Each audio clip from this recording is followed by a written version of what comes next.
The majority of our life is lived in liminal space. And there's this in-between space, this liminal space. This liminality that reveals possibility. I think we're in a liminal moment, but also in a place of transformation. I have great affection for the church and a troubled relationship with it. Just to be alive in time means that we're on the threshold of the future. That can't be the gospel, because God said to love our neighbors. We don't know what the future looks like. We have to work it out together.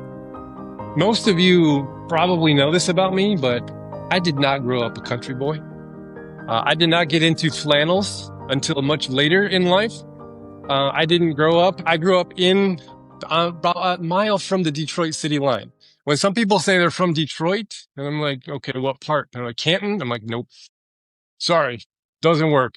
Canton is Canton. Detroit is Detroit. I grew up 1 mile from the city line of Detroit in Redford. And it was in that old World War II style housing when, all the GIs came back and they did this huge housing project around the suburbs and just kind of grew up there. And our houses were so close together, they were only separated by driveways. And so me and my friends would play football on the front lawn, and it was about, smaller than the sanctuary, the front yard. Real easy to mow. That was the bonus. Real easy to mow. But this one time I go camping, and you look up and you see stars. And you're like, wow, that's a lot more than I can see where I'm at, because, we got the orange streetlights everywhere. But I always had like this pull, like I want to get out of the city. I don't want to be in the city anymore. Too many people. Some people really like lots of people surrounding them. I don't know who they are, but they're out there. And it's not me. And I wanted to get out of the city and get out into the country. My dad actually wanted to be out in the country so badly that he sneakily put chickens in our garage and raised chickens in the garage. And then he gave eggs to the neighbors to keep them quiet. That was before, the city made any kind of, I guess you can have a chicken or two. We had 5 chickens. One of them turned out to be a rooster. That was interesting morning when we found out one of them was a rooster, and all our neighbors were like, what in the world is that? So we didn't grow up in the country where you just kind of hear them in the distance normally. So a rooster crowing maybe, 50 feet from your back door, that was rather odd. My dad took care of it. No questions. He took care of it. Well, then, we ended up getting out to the country. And, I remember being around the campfire and seeing bonfires and stuff. And I'm like, I need to have a bonfire. I don't know how to start one, but I need to have a bonfire. So we're having a whole bunch of kids from the church over, and we're going to start ourselves a bonfire. And I had to get it going before they got there. And I'm like, well, I got this big grass pile. That'll make a great bonfire. You guys are laughing at me already. It's like, that burns, right? What is a bunch of grass, lots of twigs? And so I'm trying to start it on fire, but it's a little wet, because it's a pile of grass that's been out in the dew. And so the middle is not really that greatly dried. So it won't really catch. So I'm like, gasoline. That's easy, right? Just pour some gas on there. So I'm pouring some gas on, you're all smiling. You know how this story ends already. I'm pouring some gasoline on the grass pile and thinking, this is going to be good. I'm going to get this fire started. And I got, one of those, I wanted to be safe. So I got one of the longer lighters, not, like the clicky things, but one of those over there. And I just kind of reached down, hovered over the grass fire, and I clicked like this. I don't remember much. There was an explosion. I remember that. I remember I still had my eyebrows. I was thankful for that. And my eyelashes were still there. My goatee was intact. But I remember staring up at the sky thinking, what just happened? There was a large explosion. I was like, okay, maybe that wasn't so smart. I guess there's fumes with that. I thought it was more like, starter fluid for your charcoal or something. Gasoline it like that. Learned that the hard way. So I'm trying to get this thing going. I got all these like 25 kids coming over my house, teenagers. They're going to want a bonfire, and I'm trying to build this bonfire up. And I'm within the city lines of Belding at this point. So I don't know if you know this about grass fires, but they're awful smoky. And I'm on a main road, M44. It was a main road. And all of a sudden this thing starts smoking like crazy. Won't stop smoking. Yellow smoke is just pouring across the road, causing this fog and disrupting traffic. And I'm sitting there anxious, like someone's going to call the fire department on me. Like, I do have my permit. I went to the place to get my permit. I figured that much out, but they didn't give me like, here's how you start a fire. Please don't stand over gasoline with a lighter. That won't be a good deal. I didn't know that part. They didn't tell me how to do all that stuff. But eventually the kids came over and they saw my fire, in air quotes as much as I can. They saw that fire and they're like, man, this city boy does not know how to start a fire. And so here I am, kind of like the guy in charge, and I'm humbly like, all right, teach me how to build a bonfire. And they taught me how to build a bonfire. My grass did burn down all the way. We started a second one. And they're like, well, you need logs. I'm like, well, they don't burn. You just, try to light a log on fire with a lighter. It don't work. They're like, well, you need kindling and you need something to start it. You need the tinder. And they showed me how to actually assemble a bonfire. And now I can say that was, 20 years ago. Now I'm master fire builder. I know how to do them because we had a wood stove for 17 years as the primary heat source of my home. So I had to build a bonfire in my living room like 3 times a day. So I figured it out, how to do this bonfire thing. But my very first bonfire, it wasn't all that great. It wasn't great. So I didn't used to be this educated man that stands before you, this country, rural, whatever in plaid. I was not always this way. I had to learn a lot of stuff. Well, fire is a symbol of baptism in the Bible, believe it or not. Even though you're going into water, John talks about water, he talks about fire. And there is a very famous baptism from history that I just learned about this week. It was the baptism of a man named Clovis. That's a pretty cool name. Has anyone ever named their kids Clovis anymore? I'd never met a Clovis before. He was Clovis the First. There's a picture of him right there. That's, he was awful pale, if you ask me, but okay, that's a statue. But he was born in 466, so this is a long time ago, and he lasted to about 517. He was the king of the Franks. He was the very first king of what would become France. He established a monarchy there. And so the leadership of the area was a lot of like petty feudal kings, and the people weren't all that pleased with that. And so he said, no, I'm going to be the single king that rules the entire area. So he brought in all these petty kings and kind of conquered them all. And he wanted to make sure that his monarchy was going to be passed down from generation to generation. And it did. He was the founder of a dynasty that ruled the Frankish kingdom for the next 2 centuries. It was a pretty long standing. His family was there.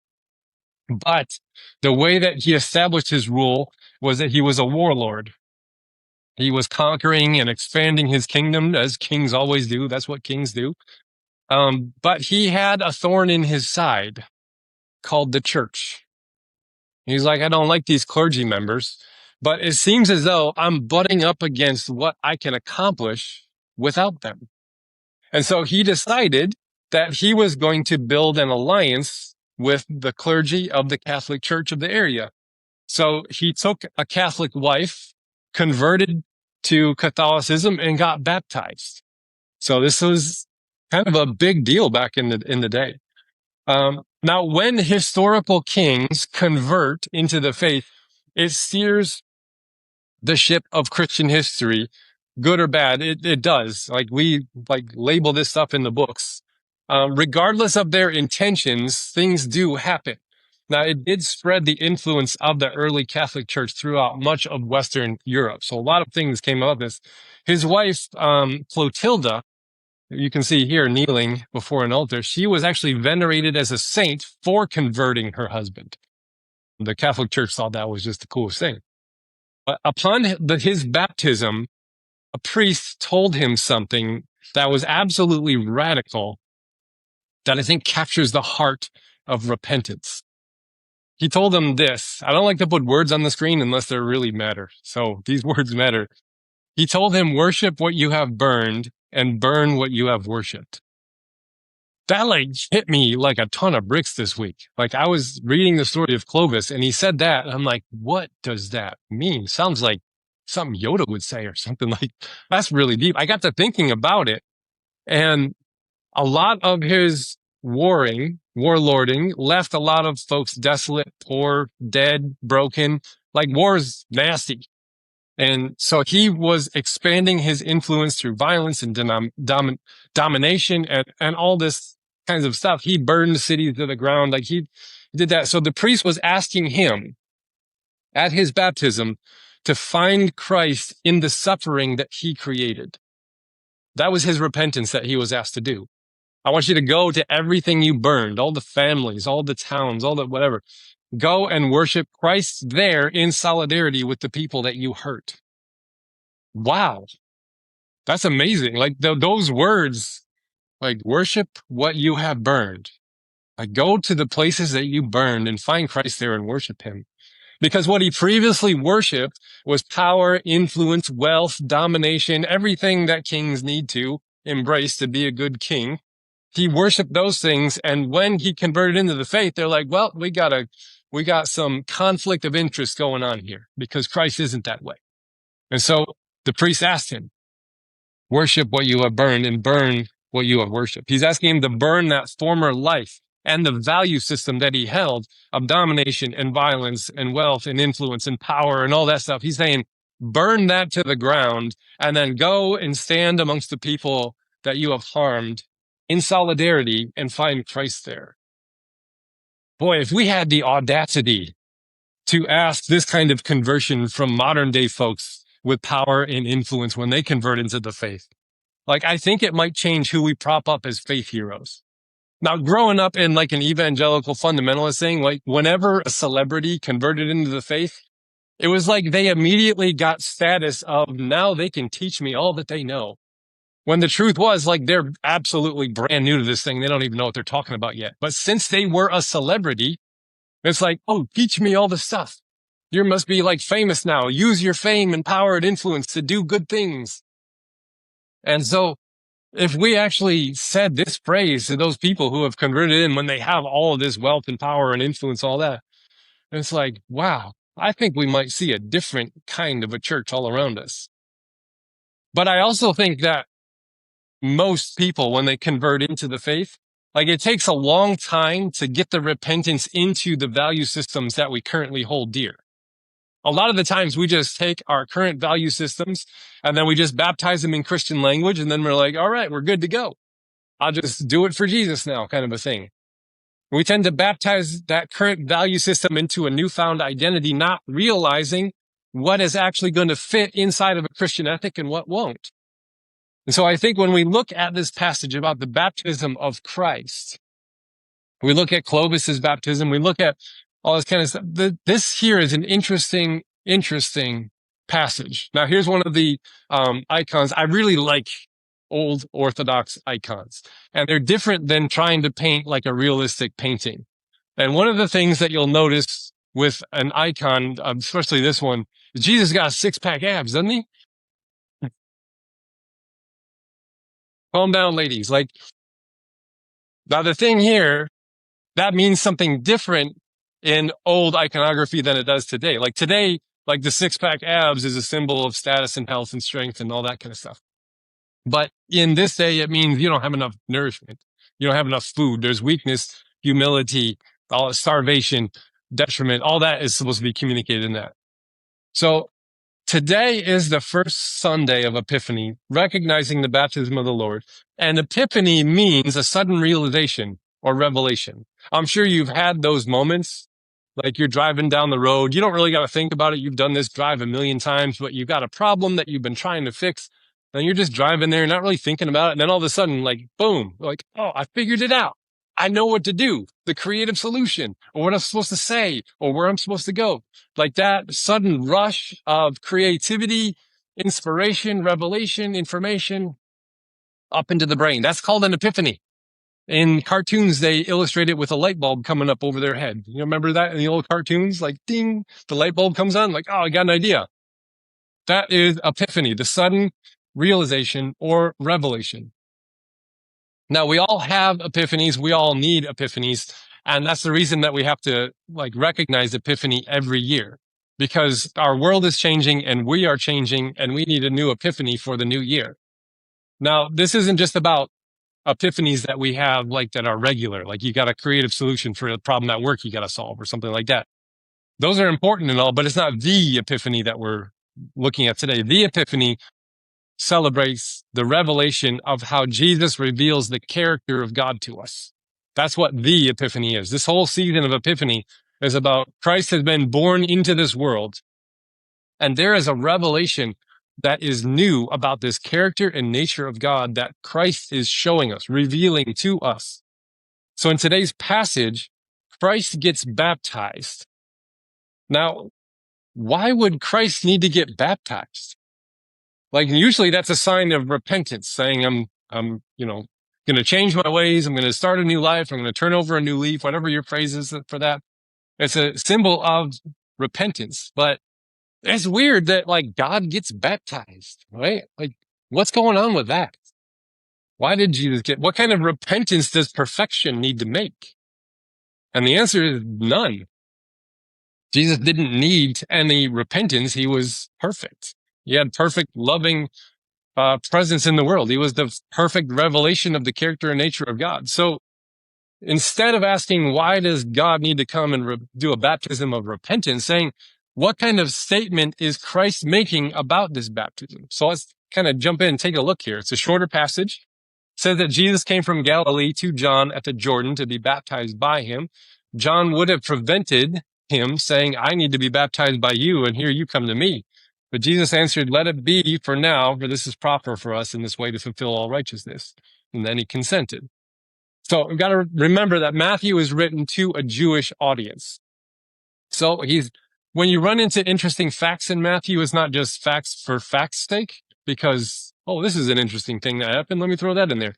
A lot of those nitty-gritty detail facts are actually what Matthew is doing to try and root the story in the narrative of the Old Testament, which the Hebrew people that was going to be their foundations and stuff.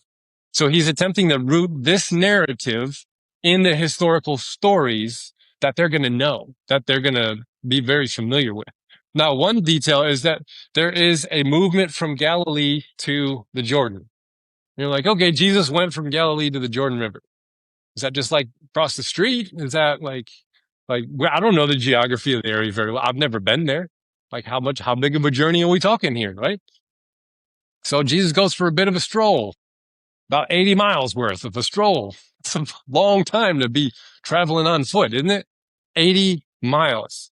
That's 4 to 10 day journey through rugged terrain with just some sandals on.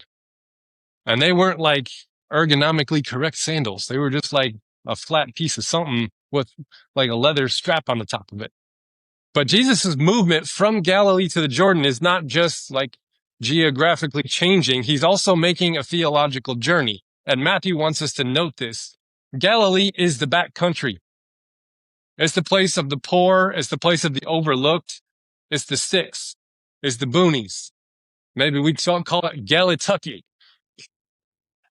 You know how we put Tucky on the back of anything that's super rural? That's what Galilee is. It's out there. And he goes from there to the Jordan. And the Jordan is a historical site where the people, after they left Egypt in the book of Exodus, wandered through the desert for 40 years. That was the book of Numbers. They finally leave the wilderness to find a home. Book of Joshua comes up, and they cross this very river, the Jordan River, to find their home. And it says that the priests who carried the Ark of the Covenant on their sides, have you ever seen Raiders of the Lost Ark? There's a picture of the covenant there. The Ark of the Covenant would be on 4 poles. It was a box with a couple angels on top. And they put some fancy religious stuff in there, but it was a symbol of God's very presence with them. It was an important religious item for them. And it was on poles, and 4 people carried it. And there were priests that carried it. And it says when the priests walked into the Jordan River, as soon as their feet touched the river, the whole thing dried up. And they crossed on dry ground. So it's almost like a second Red Sea crossing. Almost like Moses had handed things over to Joshua, and Joshua's Remember what Moses did? We can do that still, because it wasn't Moses, it was God, and God is still with us. That was what was being communicated in that. So for them, it was a cross, not just that God did this miraculous thing and it was pretty cool, but it was a cross from slavery to freedom for them, because they were enslaved for 500 years by the Egyptians. And so they got out of slavery. They walked around the desert for 40 years, and now they're finally finding a home. And so it was a cross from slavery to freedom, from wandering to a promised land. And Jesus steps deliberately into this space, charged with that memory, not as a mere, like an act of repentance, but one of solidarity, saying, I am with you. And this prophet named John is making God as available as water, which was a specific attack on the political and religious system that became oppressive to the poor of the area. And Jesus says, me too, in that moment. I stand with you historically, all of us, for all time, up until this moment here. I'm with you. Here's another icon that I really enjoy. So he enters the water where Israel's false confidence is being dismantled, because they kept saying, no, like, we're totally good. Like, God is on our side because he's always been on our side. And so we are inheritors of God's law, of God's presence, of God's blessings. We inherited it all, and it can never, ever, ever be taken from us. And they're like, we could do whatever we want with it. And they created this oppressive temple system that was oppressive to the poor. And they said, but we're inheritors of God's law and God's presence and God's blessing, so it doesn't matter. We can do what we want. But they have forsaken the poor. They've established hierarchies that oppress the people. They have commingled their political and economic greed with the language of God's blessing. And here, this invitation, Christ stepping into the waters, he's telling them, worship what you have burned, and burn what you have worshipped. It's an invitation for them, a radical, socially transforming repentance that he's asking those people to do. Salvation and liberation are the same words, and they always begin with solidarity. Because if you are on the outside of a system and you just want to practice like superior benevolence, like I will help all these mentally little poor people out there, then you don't actually get to experience the liberation with them. You might help out a need here or there. I love what we do with the benevolent fund here. When people come and ask for help, and it's financial help, they usually start groveling. They're just like, and we'll be here at church on Sunday forever and ever. And I'm just like, stop talking. We're just trying to help you out. One, I know it's not true. And two, I know it doesn't need to be. Like, just here's the help you need. Go do what you got to do with it, right? Like, you have to stand in solidarity with people to meet them where they are. Because if you're separate from them, God doesn't even do that. God's not saying, I'm going to be separate from you. He's like, I'm going to enter the human experience as a human person in Jesus and live the life that y'all live, just like you. And so God practices solidarity to bring us salvation and liberation. So we can't expect that we're going to be able to help other people from a place of separateness. We have to stand with them wherever they are, however they are. And God chooses to be found among those who are honest and authentic in naming their wounds and their hurts. So Christ here is choosing to stand publicly with this movement, calling these power structures into account. Now, John is included in this invitation to repentance. You notice his words when he says, what are you doing? Like, you're asking me to baptize you when I should be baptized by you. His resistance to baptizing Jesus reveals how deeply ingrained the social hierarchies are for him, even among the faithful. He's looking for a continuation of the current ways of how we've organized things, but with better people in the driver's seat. That's how we normally think of how to fix things, right? We'll get that person out of the seat and then put this person in the seat, and now we're good to go. And we don't actually question and say, do we need the seat? Can we put the seat over here? Can we rearrange things? Can we change things? Can we change how we find someone to put in the seat? And so instead of just saying, well, let's just put somebody better in the seat, in the driver's seat, what if God here is saying there's a total reorientation that I'm envisioning for how y'all are going to be organized in the future? But John fails to see that total reorientation that God envisions in this moment. He fails to see it because he still thinks that the hierarchies, the way that they're in, is the way that God has ordained it to be forever and ever. And his resistance to baptizing Jesus, I'm wondering, like how much of that was just him revealing how deeply ingrained this whole hierarchy system is. Because if Jesus is better than me, and then who am I better than? And then who are they better than? And then like this whole system. And Jesus is calling us not to establish all these hierarchies with so-and-so is better than so-and-so is better than so-and-so, but saying let's stand in solidarity together. But we really can't blame John because there's this natural confusion when faced with a God who refuses superiority, when that's how we function as humans all the time. We have to organize ourselves and we always ask the question, who's in charge? Like when you walk into a restaurant and stuff's not the way that it ought to be, you're like, who's the manager here? Show me who's in charge. That's how we organize ourselves. But God doesn't do that. He stands in solidarity with all of us, human beings. And this baptism moment is the ultimate stance of solidarity, where he blesses the waters that will forever baptize all of us. This is one of my favorite books from Howard Thurman, Jesus and the Disinherited. He said, there must be a profound reorientation of values. That's what repentance is. Repentance is not just, would you stop doing that bad thing and start doing these good things over here? Stop making God mad and make God happy with your actions. That's not repentance at all. Although that's what we think it might be. When really it's getting above the mind that causes the actions that you're doing that God is asking for. Because oftentimes when we just start doing better things than we do with the previous life, we're just relabeling our old value system with new spiritual language and not doing a deeper repentance. Like we have to take this interior journey to all the places that our vices have gone to hide and even have disguised themselves with religious language.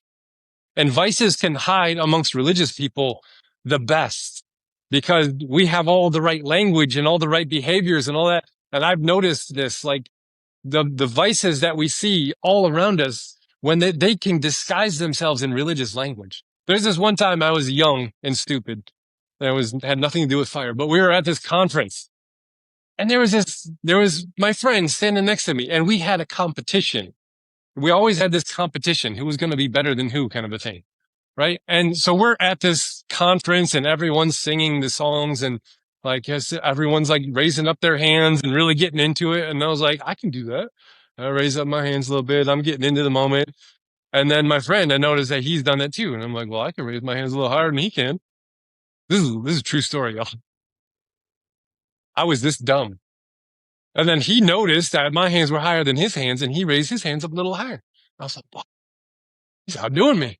So I was like, he's not going to outdo me. So I just shot him straight up in the air like I'm calling a touchdown. Like there's way up there. And I'm 6'4". So he's like, he stood on his chair. I was like, man, that is sneaky. He stood on his chair and then he did the touchdown. I was like, there's only one way that is going to beat this one out. I dropped to my knees. I'm like, oh yeah, beat that one. Was I really having some profound worship moment or was I in competition, right? Spiritual vices can go into hiding really easy among religious people. All the vices that we repented of, because we can just relabel them as worship or relabel them as generosity or relabel them as however we want and not get at the heart of the things that plague us as humans. And what Jesus is calling for is a deep, profound reorientation of what we value. And what we value, it takes a long, long time to get the repentance that we declare down into the deep places of our inner soul. And we have to be patient with ourselves and we have to be honest with ourselves. Because if we're not honest and we try to put on the spiritual show, that is vices putting the disguise on and hiding. And we'll never deal with them if we're hiding them or if they are hiding from us. And this repentance it gets to those deeper places. And it's a long work. It's a lifetime work and you never really get there. You never really arrive. But when you stop hiding, when you stop trying to be perfect, you can finally like have freedom to be good. You're just like, I'm just me. Sometimes I mess up. But you don't have to be perfect in order to make God happy. But when you stop trying to be perfect, sometimes you can just be good. This baptism is an identity marker for us. Like that's what baptism is, not just about clean up your old life kind of a thing, but it's an identity marker that says there's something different going on here. When Jesus been baptized, he came up out of the water. Suddenly the heavens were open to him and he saw God's Spirit descending like a dove, alighting on him, and a voice from heaven said, "This is my son, the beloved, with whom I am well pleased." I love that passage. Now we talked about Clovis and his baptism and how about it was really just about him like securing more power and alliances with the church and all this other stuff. And there's some stories that I've been reading from the Black Southern church under slavery and Jim Crow segregation and the baptisms that they had to do. Good Lord, have mercy. Like contrasting Clovis's baptism of power and comfort that expands his power and influence, we can now look at river baptisms in the South under the, slavery and Jim Crow segregation laws, which is closer to what was happening in the river of Jesus' day, right? In these baptisms here, they gather quietly near the riverbank. They're not singing, they're not celebrating, they're not clapping, they're not praying out loud yet because sound's going to carry and the patrols are on the loose. The dogs are out. The enslaved man, he would come to be baptized, had to walk miles in the dark, slipping away from the quarters, with or without permission, watched over by people who knew what it meant if he did get caught. And the enslavers they often allowed baptism of black folk, but only if it taught them obedience. Servants, obey your masters was one of their confessions that they had to make in the waters of baptism. The enslavers they feared an inclusive belonging. They had to keep that social hierarchy in place. And the black preacher who was doing the baptizing, who was also enslaved, sometimes secretly ordained, sometimes simply called because the Spirit chose him, he stood knee deep in this current of the water and he spoke softly but firmly. And he would ask them, "Do you know who you are?" He would ask them, do you know whose you are? Because this baptism was not about heaven later. It was about declaring the truth about who I am in the moment. And when they went down in the water and they came up out, they were not greeted by songs and applause. Sometimes they were greeted by the bay of the hound that was tracking them, the sound of a police whistle or shouts of a mob. The community would scatter and hide and run and try to get back to their quarters before they were found to be gone.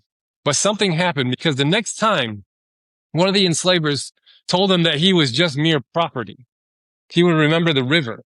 The next time the world said he was nothing, he would remember the voice of God that said, "You are mine." Once you have gone under the water, no chain can tell you who you are ever again. And that's why these baptisms were absolutely radical and revolutionary. Former enslaved people who described baptism as the moment that they realized they didn't belong as property to the people that enslaved them. It was like often the moment when enslaved people claimed an identity that no master could revoke. That's really closer to the baptism that's happening in Jesus' day. The baptism of Christ reveals the identity of Christ. Like those baptisms of the black folk in the river. Like that was an identity that then took them out of what the world was telling them that they were. This baptism of Christ reveals an identity of Christ. It says, "This is my son, the beloved, in whom I am well pleased." And this Christ, like he is in solidarity with all of us. And so these words are spoken over all of us as well. The heaven opens is a symbol not just of apocalypse, of not destruction, but more of an unveiling of what God has always thought about all his children is now being made visible. And this closed system of human power and empire is breached by the Spirit of God descending upon a naked, poor Middle Eastern man in a river in the middle of the desert. Identity precedes activity and accomplishment in this story. Before Jesus heals anybody, before he teaches anything, before he goes and confronts power, before he does any of that stuff, he is named beloved.